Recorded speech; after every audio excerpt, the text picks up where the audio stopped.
अस्सलाम वालेकुम साथियों, आज आपके लिए 3 बड़ी खबरें मैं फॉलो कर रहा हूं। लेटरली शो यू के इस एपिसोड में आप सबको खुशामदीद।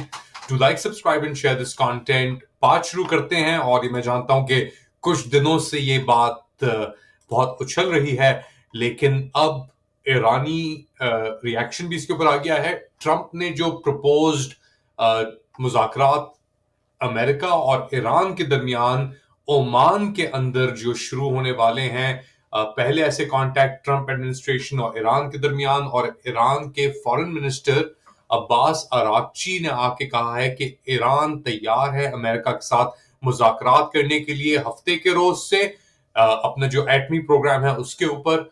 और हर चीज मुमकिन है अगर ट्रंप इस बात की वजाहत कर दे और गारंटी दे दे कि ईरान के ऊपर हमला नहीं होगा, कि मिलिट्री ऑप्शन की जो बात करते हैं कि जंग का ऑप्शन ऑफ द टेबल अगर होगा और ईरान कभी भी कोई धमकियां और या कोअर्जन एक्सेप्ट नहीं करेगा, ये कह रहा है अब्बास अराक्ची। अच्छा, ट्रंप ने नेतन्याहू के साथ बैठे हुए बिल्कुल क्या कहा, कैसे कहा, पहले वो सुने।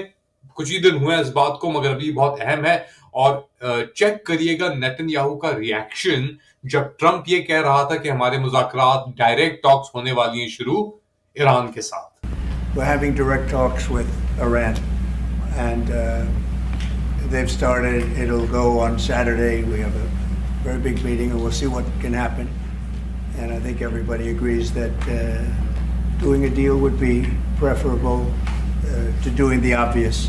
तो ये थे ट्रंप और नेतन्याहू के साथ बैठे हुए थे, और नेतन्याहू को बस नहीं हो रहा था कि वो किस तरीके से फट के अंदर से आगे बाहर निकल आए जब ट्रंप ने ये कहा कि जी मुज़ाकरात होने वाले हैं शुरू ईरान के साथ ओमान में। अच्छा, ट्रंप ने कहा कि बराह रास्त मुज़ाकरात होंगे, यानी डायरेक्ट होंगे, लेकिन ईरान के फॉरेन मिनिस्टर कह रहे हैं कि ये इनडायरेक्ट टॉक्स हैं, डायरेक्ट टॉक्स नहीं होंगी। अब इसका क्या मतलब है ये आप खुद ही लगा सकते हैं, मगर द फैक्ट कि ये टॉक्स हो रही हैं, और ये टॉक्स इनिशिएट की थी ट्रंप ने मार्च के महीने के अंदर एक मैसेज भेजा, खत भेजा ईरानी जो लीडर हैं खमेनी साहब उनको मुत्तहदा अरब अमीरात के थ्रू, और उसके अंदर कहा कि वो ये डील करना चाहते हैं कि ईरान के पास एटमी हथियार या ताकत ईरान ना बन सके, और अगर ये मुज़ाकरात कामयाब नहीं होते तो फिर जो खदशा है ईरान पे हमले का या जंग शुरू होने का वो बढ़ जाएगा, ट्रंप साहब कह रहे हैं। अच्छा, जो ट्रंप ने बात की और की भी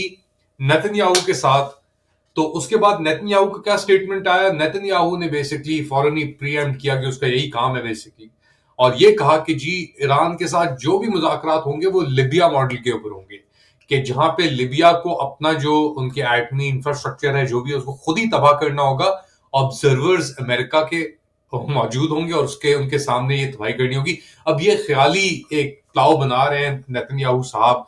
वो नहीं चाहेंगे कि, साहब तो नहीं कहना चाहिए उससे, मगर वो नहीं चाहेगा कि जंग ना हो, क्योंकि उसकी सर्वाइवल लगी हुई है।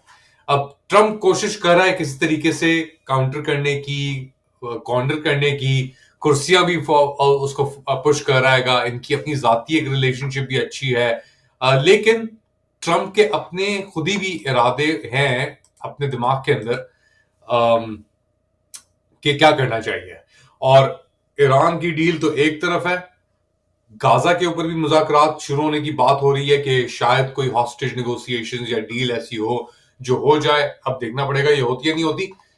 एक तरफ तो ये सिफारती तौर के ऊपर कोशिश कर रहे हैं कि सिचुएशन चेंज हो दुनिया में, और अमेरिका दोबारा centre of the world affairs आए, और दूसरी जानिब अमेरिका ने एक फाइनेंशियल जंग छेड़ दी है अपने टैरिफ्स के साथ, और दुनिया की सबसे बड़ी दो जो इस वक्त इकोनॉमिक पावर्स हैं, कुव्वतें हैं, अमेरिका और चीन, इन दोनों के दरमियान एक जंग छिड़ गई है इकोनॉमिक।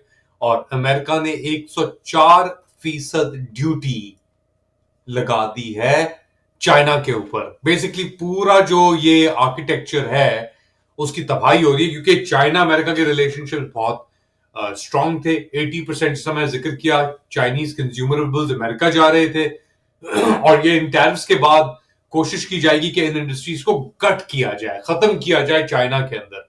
मगर इन इंडस्ट्रीज को दोबारा अमेरिका में लगाने के लिए तकरीबन 10 से 30 साल तक लग सकते हैं। और क्योंकि इतनी हलचल चल रही है, इतनी तबाही हो रही है, तो दुनिया भर के अंदर जो स्टॉक एक्सचेंजेस हैं, उनके अंदर भी हमने बहुत मंदी का देखा है। पिछले दिनों S&P 500 इंडेक्स अमेरिका के अंदर $5.8 ट्रिलियन वैल्यू लूज की कंपनीज ने S&P की स्टॉक मार्केट वैल्यू, यानी आप अंदाजा करें 6 ट्रिलियन, ट्रिलियन विद टी। इसी तरीके से हमने देखा जापान की नीके इंडेक्स के अंदर बुध की सुबह और एशियन मार्केट्स के अंदर भी बहुत सिवियर मंदी हुई, बहुत बेरिश सेंटिमेंट था। और जापान और साउथ कोरिया और चाइना अब सुना है कि कोई कोशिश कर रहे हैं किसी तरीके से एक रिस्पांस करें। चाइना भी करीब लिया है बेसिकली ये से, और आसियान की अहमियत जो है वो बढ़ गई है। मगर ट्रम्प पीछे हटने का नाम ही नहीं ले रहा। यहां तक कि जो उसके पहले हिमायती थे वो अब उसकी जो टीम है, टैरिफ टीम, उसके पीछे पड़ गए। यंग कन्वेंशनल टीम, नवारो करके एक बंदा है जिसने लिखा था इन टैरिफ्स के ऊपर, और बिल एक्मन और जो दीगर बिजनेस कम्युनिटी, बिजनेसमैन है, बिलियनर्स है, वो कह रहे हैं कि भाई ये तो तबाही के रास्ते पे है।